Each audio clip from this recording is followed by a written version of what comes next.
आज हम BSc third year का पेपर थर्ड का एलिमेंट्री क्वांटम मैकेनिक्स को कंटिन्यू करेंगे। वेव मैकेनिक्स से किसी भी पार्टिकल टिनी पार्टिकल के नेचर को और उसके बिहेवियर का मैथमेटिकल ट्रीटमेंट है।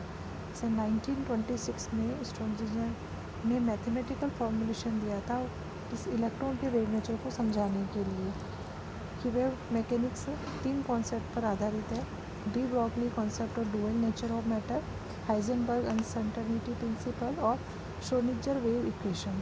इसमें से ऊपर के दो, de Broglie concept of dual nature और हाइजेनबर्ग अनसर्टेनिटी प्रिंसिपल, हम पहले ही डिस्कस कर चुके हैं। अब हम श्रोडिंगर वेव इक्वेशन को डिस्कस करेंगे। यानी कि क्वांटम मैकेनिक्स में consider matter as a particle having a wave nature is called the wave mechanism. Sinusoidal wave equation, हम किसी भी वेव मोशन के लिए हम एक सिंपलेस्ट इलेक्ट्रॉनिक वेव को कंसीडर करते हैं जिसमें वाइब्रेशन होते हैं और इस वाइब्रेशन की एम्पलीट्यूड है ओमेगा। किसी भी पॉइंट, ये सपोज करो ये वाइब्रेशन एक्स कोऑर्डिनेटर पे करती है और एट टी टाइम पर, then partial differential equation for the wave motion is delta square phi upon d x square is equal to 1 upon v square bracket में delta square phi upon delta t square, जहाँ पर v velocity और propagation of the wave है। अब यदि omega x और t का function हो तो हमारे पास इसको सॉल्व करने पे ये आएगा जिसमें कि f x function of x coordinator और f t function of time t है। फॉर स्टेशनरी वेव के लिए g t a sine 2 pi mu t है, जहाँ पर एक एम्पलीट्यूड ऑफ वेव है और mu frequency of the wave है। इसकी वैल्यू इस इक्वेशन पे रखने पर हमें फाई की वैल्यू मिलती है। इस इक्वेशन 4 को हम टाइम के रेस्पेक्ट में डिफ्रेंशिएट करते हैं, जिसके कारण हमें मिलेगा f x a cos 2 pi mu t 2 pi mu. इसका फर्दर डिफ्रेंशिएशन करेंगे विथ रेस्पेक्ट टू टी तो हमें फाइनली मिलेगा -4 pi square mu square f x g t. Differentiating equation 2, ये इक्वेशन 2 है, इसको हम विथ रेस्पेक्ट टू एक्स के डिफ्रेंशिएट करते हैं तो हमारे पास आएगा delta square phi upon delta x square is equal to delta square f x g t upon delta x square. और कंबाइनिंग इक्वेशन 1 + 5 + 6 वी गेट, ये फाइनली हमें ये वाली इक्वेशन मिलती है। यदि v is equal to mu lambda है तो इक्वेशन 7 को हम इस तरीके से लिख सकते हैं: delta square f x upon delta x square is equal to -4 pi square upon lambda square f x.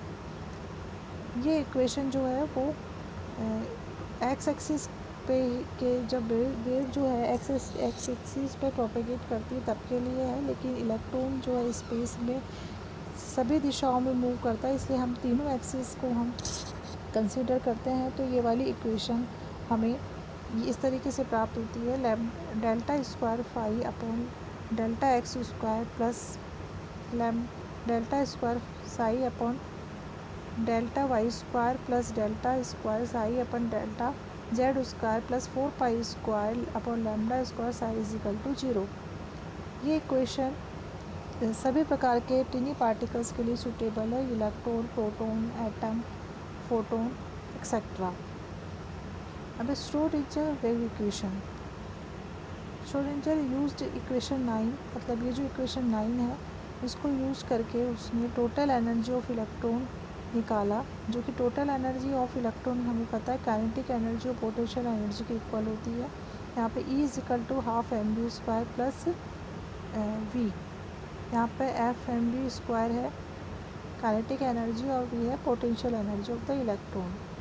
हमें पता है V potential energy of the electron is equal to -Z square upon R है, जहाँ Z है electronic charge of the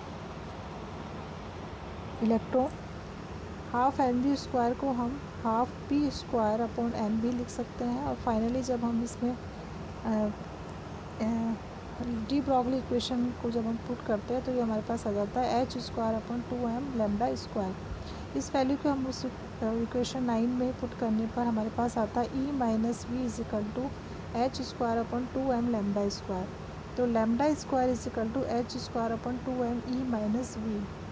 finally जब इसको हम lambda square की वैल्यू को 9 में पुट करते हैं तो हमारे पास इक्वेशन आती है delta square psi upon d x square plus delta square psi upon t y square plus delta square psi upon d delta z square plus 8 pi square m e minus v upon h square psi is equal to 0। इस equation 12 को ही हम Schrodinger wave equation बोलते हैं। यदि हम इस complete value को delta लैप्लेसियन constant इसको बोलते हैं, ऑपरेटर इसको बोलते हैं, इसकी वैल्यू यहाँ रखने पर हमारी इस 12 वाली इक्वेशन को 13 की तरह भी लिखा जा सकता है। यहाँ पे जो डेल्टा है उसको बोलेंगे लैप्लेसियन ऑपरेटर। हैमिल्टोनियन ऑपरेटर क्या होता है, ये देखो, अगर हमने इसको ये बराबर होता है minus h square upon 4 pi square m delta square plus v. अब इस वेव फंक्शन जो है साई, इसकी क्या फिज़िकल सिग्निफिकेंस होती है, क्या इसकी महत्ता होती है। Wave function psi does not have any physical significance, कोई इसकी फ़िज़िकल महत्ता नहीं होती है, लेकिन जो साई होता है ये amplitude of the electron wave को बताता है। चूँकि इक्वेशन 12 जो है वो एक सेकेंड ऑर्डर डिफरेंशियल इक्वेशन है एंड इसके बहुत सारे सॉल्यूशन हो सकते हैं, but some of them are imaginary and have no significance. बहुत सारे सॉल्यूशन हो सकते हैं लेकिन इसमें से बहुत सारे इस काल्पनिक होते हैं और जिनका कोई महत्ता नहीं होती है। तो सिर्फ वही सॉल्यूशन सिग्निफिकेंट महत्वपूर्ण होते हैं which have a certain value of total energy, जिसे हम आइजन वैल्यू कहते हैं। मतलब उन सॉल्यूशन वेव से रेस्पेक्ट में जो एनर्जी होती है उसे हम आइजन वैल्यू कहते हैं। Solution of the wave equation 12 for these definite value of E gives the corresponding value of wave function psi known as eigen function। उस पर्टिकुलर सॉल्यूशन जो कि से उसी वेव से रेस्पेक्ट में जो आइजन वेव फंक्शन होता है उसे हम बोलते हैं eigen function.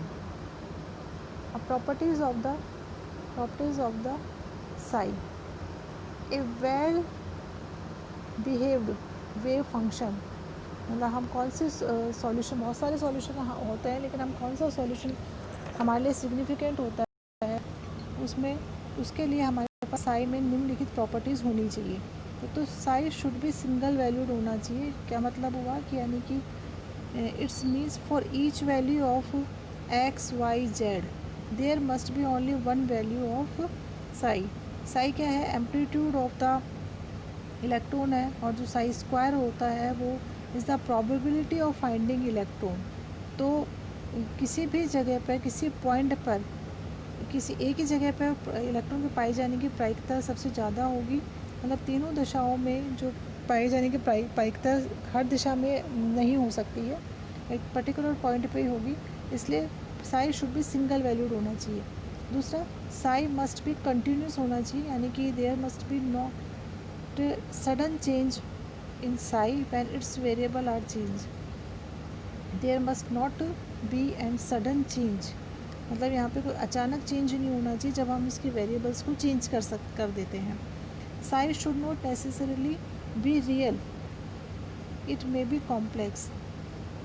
psi should be finite at every point, मतलब psi should neither be zero nor infinite at any point in the system। क्योंकि psi क्या है, एम्पलीट्यूड ऑफ द वेव है, तो ये ना तो जीरो हो सकता है और ना ये इनफाइनाइट हो सकता है किसी भी पॉइंट में सिस्टम के।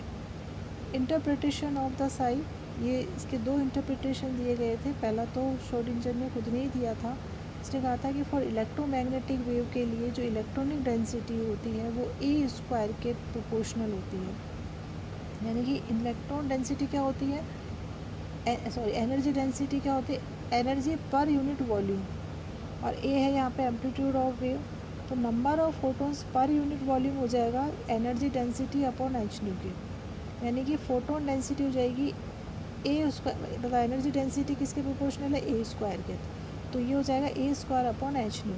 यहाँ पे एच न्यू कॉन्स्टेंट है तो फोटोन डेंसिटी ए स्क्वायर के प्रोपोर्शनल हो जाएगी। Similarly Sai is the amplitude of the wave associated with a matter, उस मैटर से संबंधित वेव का एम्पलीट्यूड है। अब फोटोन डेंसिटी तो क्या होगा फिर फोटोन डेंसिटी साई स्क्वायर के प्रोपोर्शनल हो जाएगी। यहाँ पर साई स्क्वायर है particle density. It means if particle density is multiplied by the charge of the particle, then ये साई स्क्वायर जो है वो चार्ज डेंसिटी के बराबर हो जाएगा। यानी कि Sai square is a measure of the charge density. मतलब चार्ज जहाँ हमने पढ़ा था कि साई की खुद की तो कोई महत्ता नहीं है, लेकिन साई स्क्वायर की है, क्योंकि ये हमें इलेक्ट्रॉन की पाए जाने की प्रायिकता को बता रहा है। दूसरा इंटरप्रिटेशन दिया था बोर ने, किसके कोलैबोरेशन में, बोर और हाइजेनबर्ग के सिद्धांत को इसने मिला के एक नया इंटरप्रिटेशन दिया इसके लिए। According to them psi square is not the measure of charge density as any point but it measure the probability. मतलब साई स्क्वायर जो है वो चार्ज डेंसिटी नहीं बता रहा है किसी भी पॉइंट पर, बल्कि ये वहाँ पे इलेक्ट्रॉन के पाए जाने की प्रायिकता को बता रहा है। मतलब उस पार्टिकल के या उस इलेक्ट्रॉन के उस पर्टिकुलर पॉइंट पर पाए जाने की प्रायिकता को बता रहा है। इसमें यहाँ पे उसने सॉल्व किया साई स्क्वायर, यानी कि साई स्क्वायर, तो इससे उसने जो है श्रोडिंगर इक्वेशन में साई बताया कि साई क्या है और साई की जो महत्ता है या साई स्क्वायर की महत्ता को बताया।